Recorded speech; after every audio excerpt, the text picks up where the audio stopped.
সেই জায়গাতে জনাব তারেক রহমান সাহেব গেলেন, তার স্ত্রী গেলেন, তার সন্তান গেলেন, এখন সপরিবারে গেলেন। সপরিবারে গেলেন। এখন জামাতের আমির তার স্ত্রীর কাছে কিভাবে মুখ দেখাবে বলেন তো? শুধু খারাপ হবে না, অতীতের সবগুলোর সাথে বেশি খারাপ হবে। 24-এর নির্বাচনেরটা এত খারাপ হয়েছে যেটা 18-র যারা নির্বাচনে কুশীলব ছিল তারা কল্পনাই করতে পারেনি যে 24-এ এত খারাপ হবে। আবার 18 সনে সব খারাপের সংজ্ঞা পার করে ফেলেছে। রাইট। আবার 18 সনে নির্বাচনটা এত খারাপ হয়েছে, 2014 সনে যারা নির্বাচনে খারাপ কাজ করেছে তারা কল্পনাই করতে পারেনি যে এরকম একটা খারাপ নির্বাচন 18 সনে হতে পারে। 86 সনে এরশাদ, মানে উনি তো খারাপ নির্বাচন করেছেন 86-88 সনে। তো সেই এরশাদ সাহেব এসে 14-তে 18-তে 24-এ তিনি রীতিমতো বেকুব হয়ে গেছেন যে হাউ ইট ইজ পসিবল, এও সম্ভব এই বাংলাদেশে। তো আমাদের দেশের যারা রাজনৈতিক দলগুলো তারা খুব ভালো করে জানে যে আমাদের দেশের ভালো যেটাকে সংস্কৃতি বলা হয়, কালচার, ভালো কালচার সাধারণত সাস্টেন করে না, আর এটা মানে প্র্যাকটিস না করলে এটা থাকে না, চলে যায়। আর মন্দ যে বিষয়গুলো সেগুলো প্র্যাকটিস করতে হয় না, এগুলো অটো জেনারেট হতে থাকে। ফলে ওই যে রাতের ভোট, ব্যালট বাক্স ছিনতাই, ভোট জালিয়াতি থেকে শুরু করে ভোট সংক্রান্ত যত অনিয়ম অতীতে হয়েছে, এটা আগামীতে সুযোগ পেলে শুধু খারাপ হবে না, অতীতের সবগুলোর সাথে বেশি খারাপ হবে। এটা হলো স্বাভাবিক ফেনোমেনা। তো সেই কারণে জামাতে যারা নেতৃবৃন্দ রয়েছেন তারা তো এখন এই সময়টাতে খুব দুঃখের মধ্যে আছেন, তাদের কষ্টের কোনো সীমা নেই।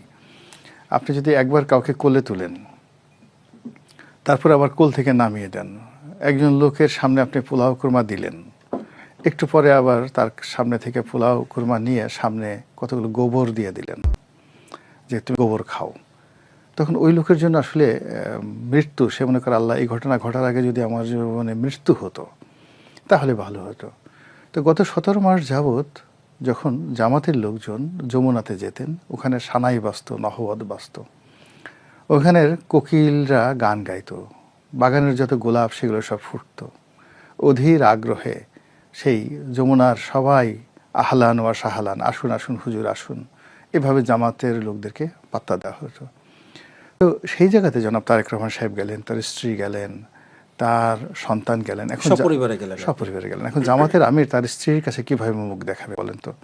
যে তুমি 17 মাস এত সার্ভিস দিলা, এত কিছু করলা, তো তুমি এতবার গিয়ে সেই যমুনাতে গিয়ে এত ভালো ভালো খাবার খেলে, অত সুন্দর করে একজন, মানে যে কোনো রাজদরবারে যাওয়ার মধ্যে একটা আলাদা একটা আর্ট আছে।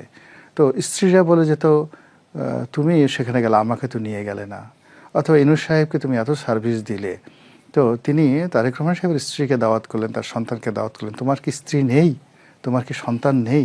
তো এখন বেচারা চিন্তা করেন, এই ধরনের কথাবার্তায় তাদের তো ভীষণ রকম মন খারাপ।